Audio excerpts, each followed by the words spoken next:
कमाते तो बहुत हैं लेकिन हाथ में पैसा बचता ही नहीं है। अपना फाइनेंशियल नेटवर्थ बनाएं तो कैसे बनाएं? सर के ऊपर छत तो चाहिए ना। इसलिए नौकरी लगते ही प्रॉपर्टी खरीद ली, बैंक से लोन लेकर। अब चुकाना भारी पड़ रहा है। जरूरी खर्चों में कटौती करनी पड़ रही है। क्या करें? अपने फाइनेंशियल नेटवर्थ को तब न सोचें कि अपने पोर्टफोलियो में कितना पैसा कहां एलोकेट करें, लेकिन सवाल तो यह है कि नेटवर्थ बनाएं तो कैसे बनाएं? पैसिव इनकम सुनने में अच्छा लगता है, लेकिन उसके लिए कहां और कैसे इन्वेस्ट करें? क्या हो एक proper road map wealth building का?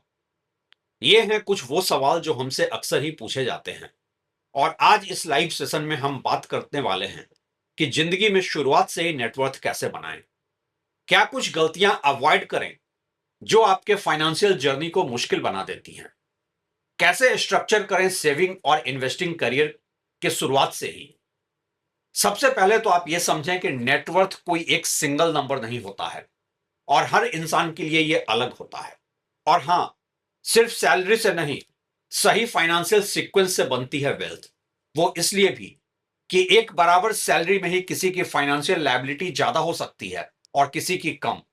मान लीजिए एक 24-25 साल का युवा पहली नौकरी पाता है। पहली सैलरी आती है कोई 20-25 हजार रुपए।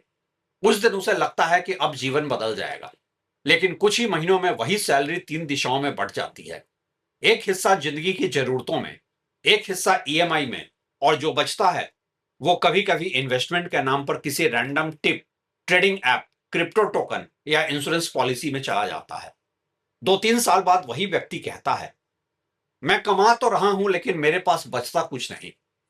यहीं से नेटवर्थ की कहानी शुरू होती है। नेटवर्थ का मतलब केवल यह नहीं कि आपके पास कितनी सैलरी है। इसका मतलब है आपके पास कुल असेट्स कितने हैं और उन असेट्स पर लायबिलिटीज यानी कर्ज कितना है। सरल भाषा में, नेटवर्थ इज इक्वल टू आपकी कुल संपत्ति माइनस आपका कुल कर्ज। अगर किसी के पास 10 लाख की इन्वेस्टमेंट है, 5 लाख की कार है, लेकिन 12 लाख का personal loan, credit card debt और व्हीकल लोन है, तो वो बाहर से सेटल दिख सकता है, लेकिन उसकी फाइनेंशियल पोजीशन कमजोर हो सकती है। दूसरी तरफ, कोई व्यक्ति 40,000 रुपए महीने कमाता है, किराए पे रहता है, साधारण लाइफस्टाइल रखता है, इमरजेंसी फंड बनाता है, स्किल्स पर खर्च करता है और डिसिप्लिन इन्वेस्टिंग करता है, तो वो धीरे धीरे मजबूत नेटवर्थ बना सकता है। असल सवाल ये नहीं है कि आप कितना कमाते हैं, असल सवाल है कि आप कमाई के साथ करते क्या हैं। नेटवर्थ बनाने में सबसे बड़ा फर्क कहां पड़ता है? इंडिया में पैसे को लेकर हमारी सोच अक्सर दो एक्सट्रीम में फंसी रहती है। पहला एक्सट्रीम कहता है, जितना कमाओ उतना एंजॉय करो, जिंदगी 2 दिन की है। दूसरा एक्सट्रीम कहता है, बस बचत करो, खर्च मत करो, जल्दी घर खरीदो, सोना खरीदो, शादी करो और सेटल हो जाओ। लेकिन दोनों सोच में फाइनेंशियल नॉलेज की कमी दिखती है। फाइनेंशियल प्लानिंग केवल एक्सेल सीट का मामला नहीं है।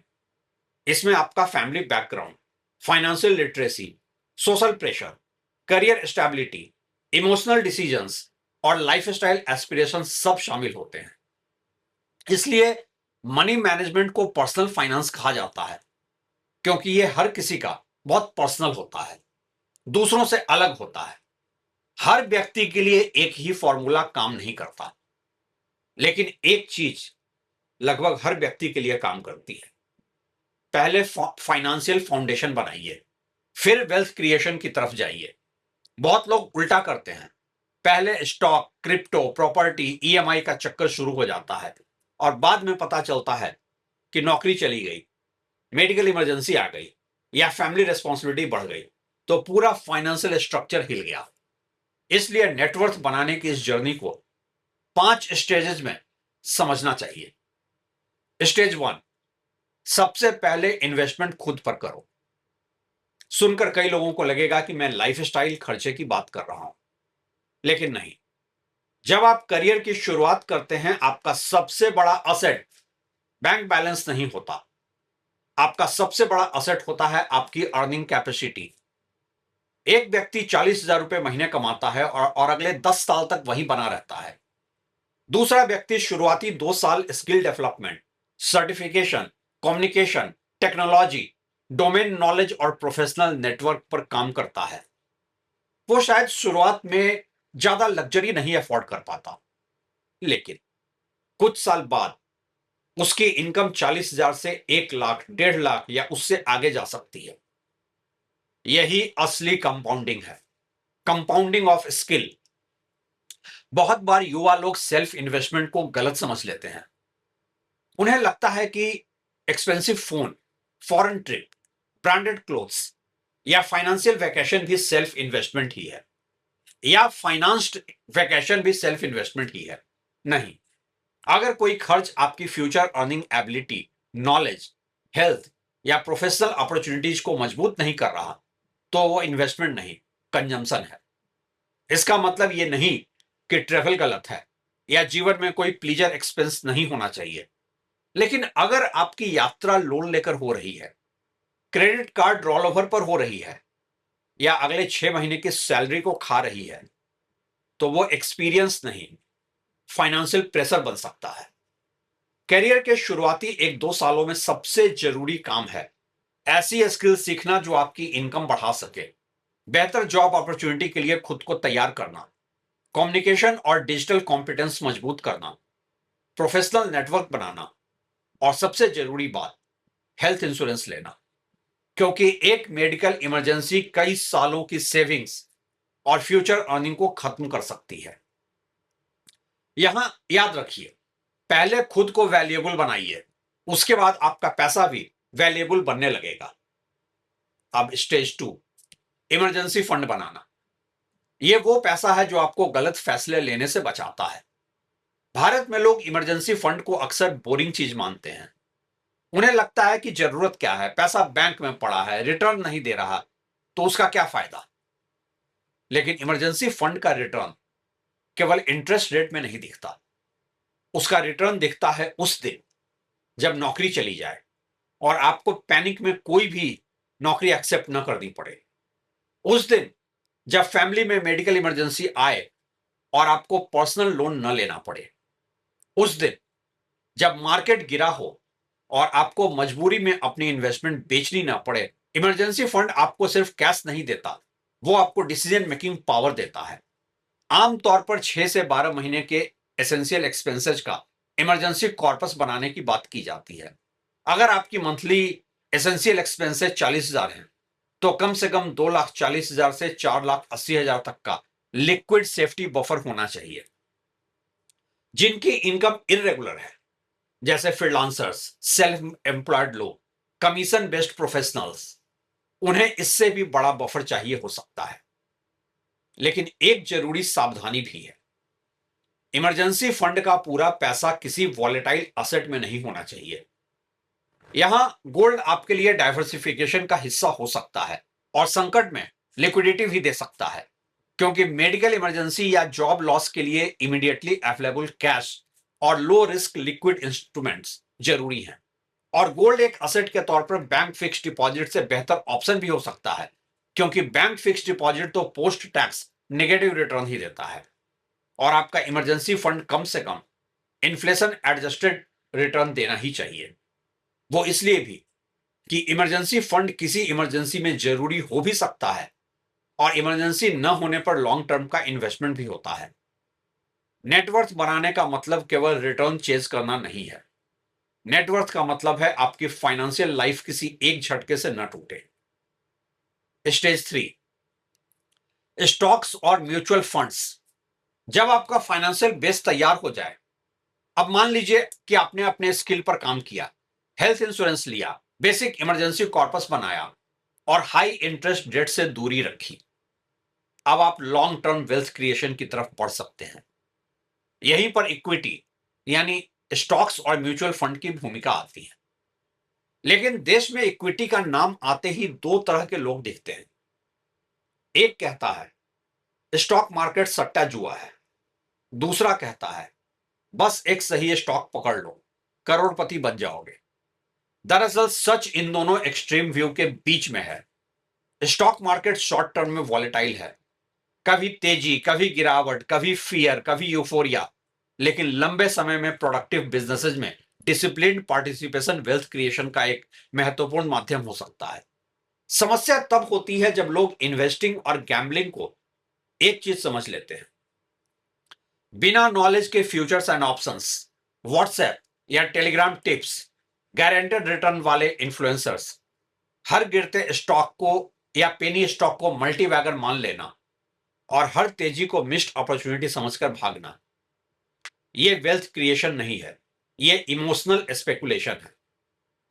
जिन लोगों को डायरेक्ट स्टॉक्स की समझ नहीं है, उनके लिए डाइवर्सिफाइड म्यूचुअल फंड्स या इंडेक्स ओरिएंटेड इन्वेस्टिंग एक प्रैक्टिकल स्टार्टिंग पॉइंट हो सकता है। डायरेक्ट इक्विटी में इन्वेस्ट तभी करें जब आप बिजनेसेस, वैल्यूएशंस, रिस्क और पोर्टफोलियो डाइवर्सिफिकेशन को समझने के लिए समय दे सकें। अगर खुद इतना टाइम नहीं दे सकते तो डायरेक्ट इक्विटी से दूर रहें और म्यूचुअल फंड के रास्ते से ही इन्वेस्ट करें।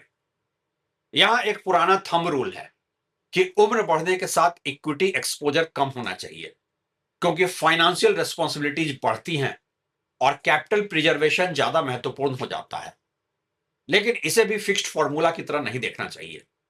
आपकी job stability, dependents, insurance, emergency fund, goals और रिस्क टॉलरेंस ज्यादा महत्वपूर्ण है। सबसे जरूरी बात है, मार्केट में पैसा डालने से पहले अपने फाइनेंशियल बिहेवियर को कंट्रोल करना सीखिए। रिटर्न से पहले फाइनेंशियल डिसिप्लिन जरूरी होता है। Stage 4, property purchase. पहले घर या पहले फाइनेंशियल फ्रीडम? इसका जवाब दिखाता है कि आपके अंदर फाइनेंशियल डिसिप्लिन है या नहीं। इंडिया में प्रॉपर्टी सिर्फ असेट नहीं है, वो इमोशन है, स्टेटस है, फैमिली अप्रूवल है, शादी के लिए सोशल क्रेडेंशियल भी बन जाता है। बहुत से युवा नौकरी लगते ही सुनते हैं, किराए में पैसा क्यों बर्बाद कर रहे हो, जल्दी से घर ले लो। लेकिन हर व्यक्ति के लिए शुरुआती करियर में घर खरीदना सही फाइनेंशियल डिसीजन नहीं होता। मान लीजिए आपकी सैलरी नोएडा में है, आप 80,000 रुपए महीने कमाते हैं, आपने 17 लाख का फ्लैट बुक कर लिया, डाउन पेमेंट के लिए फैमिली से पैसा लिया, बाकी लोन ईएमआई 50,000 के आसपास बैठ गई। इसके बाद maintenance, furnishing, stamp duty, registration, brokerage, parking, GST, furnishing और शिफ्टिंग कॉस्ट अलग। अब आपकी सैलरी का बड़ा हिस्सा ईएमआई में जा रहा है।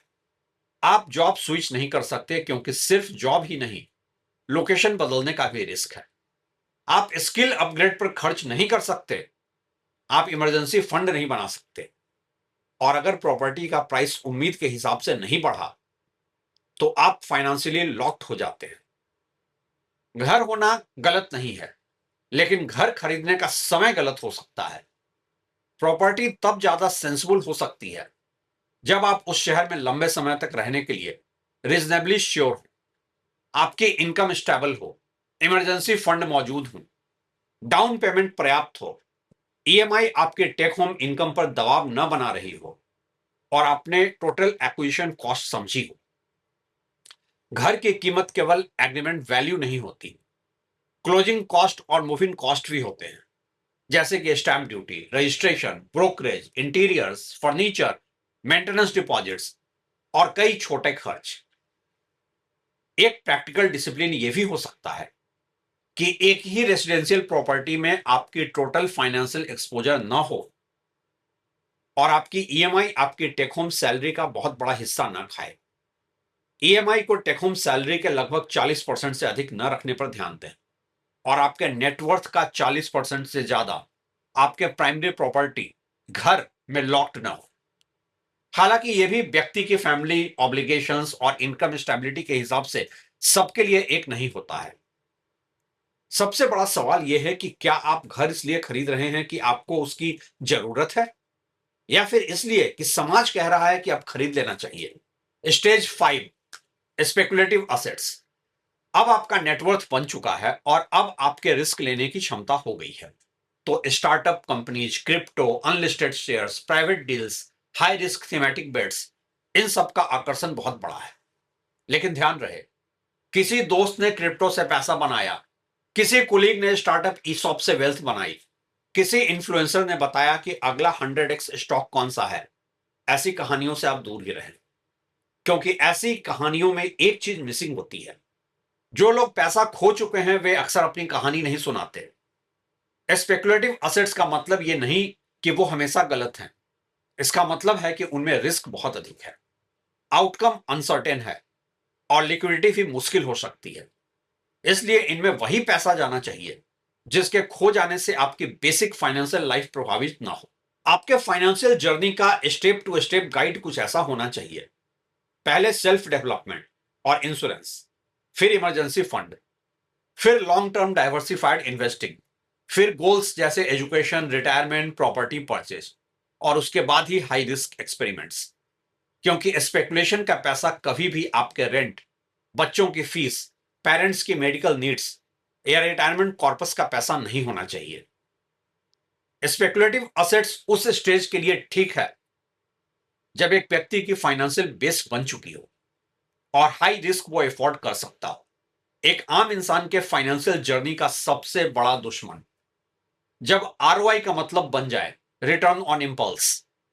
नेटवर्थ को सबसे ज्यादा नुकसान हमेशा खराब असेट नहीं पहुंचाती, अक्सर नुकसान पहुंचाता है आपका इंपल्स। फोमो में स्टॉक खरीदना, रिश्तेदारों के दबाव में इंश्योरेंस लेना, सोशल मीडिया देखकर लग्जरी कार लेना, शादी के लिए पर्सनल लोन लेना, लिमिटेड टाइम ऑफर देखकर अंडर कंस्ट्रक्शन प्रॉपर्टी बुक करना, हर मार्केट रैली में नया निवेश शुरू करना और हर क्रैश में डरकर बेच देना। आप हर इन्वेस्टमेंट से पहले एक सवाल जरूर पूछिए, इसमें आरओआई क्या है? आरओआई यानी रिटर्न ऑन इन्वेस्टमेंट, लेकिन आजकल बहुत लोग इसे बना देते हैं रिटर्न ऑन इंपल्स। यानी फैसला पहले इमोशन से होता है, जस्टिफिकेशन बाद में बनाई जाती है। असल फाइनेंशियल मैच्योरिटी तब आती है जब आप पूछते हैं, क्या ये मेरे फाइनेंशियल गोल से जुड़ा है? क्या मैं इसका रिस्क समझता हूं? अगर इनकम रुक जाए तो क्या मैं इसे सस्टेन कर पाऊंगा? क्या यह इन्वेस्टमेंट है या सोशल प्रेशर? क्या मैं इसे 5-10 साल तक होल्ड कर सकता हूं? हर असेट में निवेश करने से पहले आरओआई को रिटर्न ऑन इन्वेस्टमेंट की तरह देखना चाहिए, न कि रिटर्न ऑन इंपल्स की तरह। वेल्थ बिल्डिंग कोई वन टाइम इवेंट नहीं है, कोई सिंगल शॉट डिसीजन नहीं है। ये एक सीक्वेंस है। नेटवर्थ ओवरनाइट नहीं बनती। वो किसी एक मल्टी बैगर स्टॉक, एक प्रॉपर्टी डील या एक बड़ी सैलरी से नहीं बनती। वो बनती है सही प्लानिंग से।